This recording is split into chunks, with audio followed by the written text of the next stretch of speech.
Welcome to Baba academy online education digital class. હું ગૌરવ મકવાણા બાબા એકેડમીના online digital platform ઉપર આપ સર્વે વિદ્યાર્થી મિત્રોનું હાર્દિક સ્વાગત કરું છું.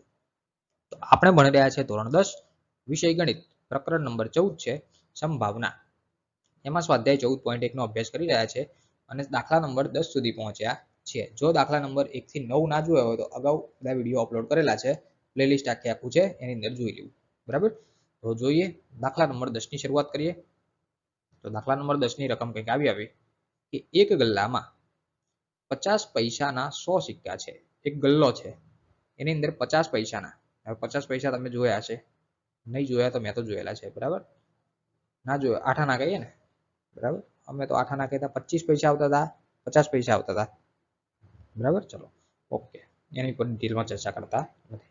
પછી 1 રૂપિયાના 50 સિક્કા, 2 રૂપિયાના 20 સિક્કા અને 5 રૂપિયાના 10 સિક્કા છે. જો શું કીધું, એક ગલ્લો છે, એની અંદર 50 પૈસાના 100 સિક્કા પડેલા છે. 1 રૂપિયાના 50 સિક્કા છે, 2 રૂપિયાના 20 સિક્કા છે અને 5 રૂપિયાના 10 સિક્કા છે. જ્યારે આ ગલ્લાને ઊંધો કરવામાં આવે છે, બરાબર, એક ગલ્લો છે, એની અંદર આટલા બધા સિક્કા પડેલા છે, બધા એક મિક્સ છે, આપણને ખબર ના પડે કે કયો સિક્કો ક્યાં પડે છે, બધા બધું ટોટલી મિક્સ છે.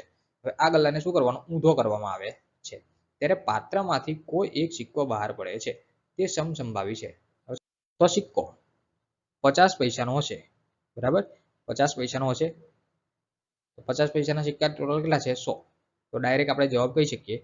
હવે પહેલા તો ટોટલ મારવું પડશે, બરાબર, એ પછી હું જોઈએ આપણે. પછી 2 નંબર કીધું કે 5 રૂપિયાનો સિક્કો નહીં હોય. જો આ સંભાવના ચેપ્ટર છે ને, આની અંદર આ બહુ ખાસ ધ્યાન રાખવાની કે નહીં હોય. આવું બધું ઘણી બધી જગ્યાએ લાલ હોય, પછી લાલ ન હોય એવું આપણે આગળ દાખલામાં ભણી ગયા, લીલી ન હોય, બરાબર, એવી લખોટીઓ એક લખોટીઓ વાળો દાખલો હતો. બરાબર, હવે અહીંયા કહેવા શું માંગે છે, 50 5 નો સિક્કો ના હોય તો 5 નો ના હોય તો બીજા કયા હોય? તો 50 પૈસાનો હોઈ શકે, 1 રૂપિયાનો હોઈ શકે અને 2 રૂપિયાનો હોઈ શકે, પણ 5 નો હોઈ શકે નહીં, તો 5 નો લેવાય નહીં. હવે ગણતરી કરીએ એટલે આપણને ખ્યાલ આવે.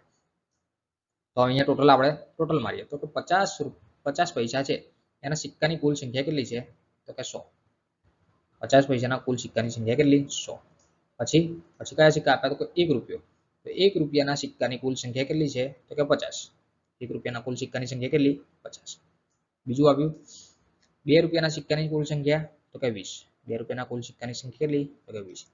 ત્રીજું આવ્યું 5 રૂપિયાની સિક્કાની કુલ સંખ્યા, તો કે 10. બરાબર, આટલા સિક્કા આવ્યા છે અને બધાની સંખ્યા ટોટલ આપેલી છે. તો કુલ સંખ્યા કેટલી થઈ? કુલ સિક્કાઓની સંખ્યા 180 થાય. બરાબર, હવે તમને આ ટોટલ મારી દેવાનું, 100 અને 50 150, 60 70 અને 80. ટોટલ સરવાળો કેટલો થાય? 180 થાય છે. ક્લિયર? આ ટોટલ સરવાળો. હવે જો અહીંયા ડાયરેક્ટ દાખલો તમને સમજાવી દઉં, આ ગણતરી કરવાની છે પણ ખાલી સમજાવું. એક નંબર શું કીધું? 50 પૈસાનો સિક્કો છે. હવે 50 પૈસાના સિક્કા કેટલા? તો કે 100. તો ઉપર આવે 100, ઉપર કેટલા આવે? 100. અને કુલ સિક્કાની સંખ્યા કેટલી? તો કે 180. તો નીચે આવે 180. અંશ છેદ તમે ઉડાડો તો પોઈન્ટમાં જવાબ લાવો તોય ઠીક, અંશ છેદમાં લાવો તોય ઠીક. 10 ના અડધા કેટલા થાય? 5. અને નીચે 18 છે, 18 ના અડધા થાય 9. બરાબર, છેદ કઈ રીતે ઉડાડવાના એ તમને આવડતા હોવા જોઈએ. તો 5 ના છેદમાં 9 જવાબ આવે. બરાબર, તો આપણે ગણતરી કરીને જોઈએ. એક નંબર આવ્યું કે બહાર કાઢેલ સિક્કો 50 પૈસાનો હશે, તે ઘટનાની સંભાવના. તો જોઈએ, ઘટના એ છે કે 50 પૈસાનો સિક્કો હોય, P of A બરાબર 50 પૈસાનો સિક્કો હોય, તે ઘટનાની સંભાવના છેદમાં કુલ સિક્કાની સંખ્યા. તો 50 પૈસાના કુલ સિક્કા કેટલા? 100. 100 ના છેદમાં કેટલા? 180. છેલ્લેથી 0 કેન્સલ. બરાબર, આ 10 છે, 10 એટલે કે 2 પંચા 10 થાય, 2 5 10 અને નીચે છે 18, તો 2 9 18. તો બંનેમાં 2 2 સરખા, તો 2 2 શું થઈ ગયા? કેન્સલ. તો વધ્યું કેટલો? 5 ના છેદમાં 9. 5 ના છેદમાં 9. આ થયો પહેલો. 2 નંબર શું પૂછ્યું છે કે 5 રૂપિયાનો સિક્કો ના હોય. તો એ ના હોય તો બીજું શું હોય એ જોવાનું છે. 2 નંબરમાં કીધું કે બહાર કાઢેલ સિક્કો 5 રૂપિયાનો ન હોય તેની સંભાવના. શું હોય? 5 નો ન હોય. તો 5 નો ન હોય તો કેવા કેવા હોય એ લખીએ. તો લખ્યું છે કે જો રૂપિયા 5 નો સિક્કો ન હોય તો 50 પૈસા, 1 રૂપિયો અને 2 રૂપિયાના સિક્કા હોય, તો એની ટોટલ સંખ્યા કેટલી થાય? તો P of B, ઘટના B કહે છે કે 5 રૂપિયાનો સિક્કો ન હોય તે ઘટનાની સંભાવના અને છેદમાં કુલ સિક્કાની સંખ્યા. તો P of B બરાબર 5 નો ના હોય તો 1 રૂપિયો 50 પૈસાનો હશે, 5નો નથી તો 50 પૈસાનો છે તો 50 પૈસાની કુલ સંખ્યા કેટલી તો કે 100. પછી 1 રૂપિયાનો હશે તો કે હા એની સંખ્યા કેટલી તો કે 50. 1 રૂપિયાના ટોટલ સંખ્યા કેટલા 50. પછી 2 રૂપિયાનો હશે તો કે હા 2 રૂપિયાના કુલ સિક્કા કેટલા તો કે 20.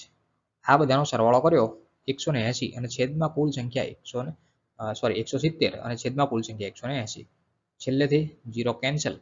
ઉપર કેટલા વધ્યા 17 અને નીચે 18. હવે કઈ અંશ છેદમાંથી કઈ ઉડે નહીં કારણ કે 17 અવિભાજ્ય સંખ્યા છે કોઈ વડે ભાગી શકાય નહીં. તો 17/18 જવાબ આવે. તો P ઓફ B બરાબર 17/18. તો આ થયો બીજો દાખલો. હવે નેક્સ્ટ દાખલો જોઈએ 11 નંબર.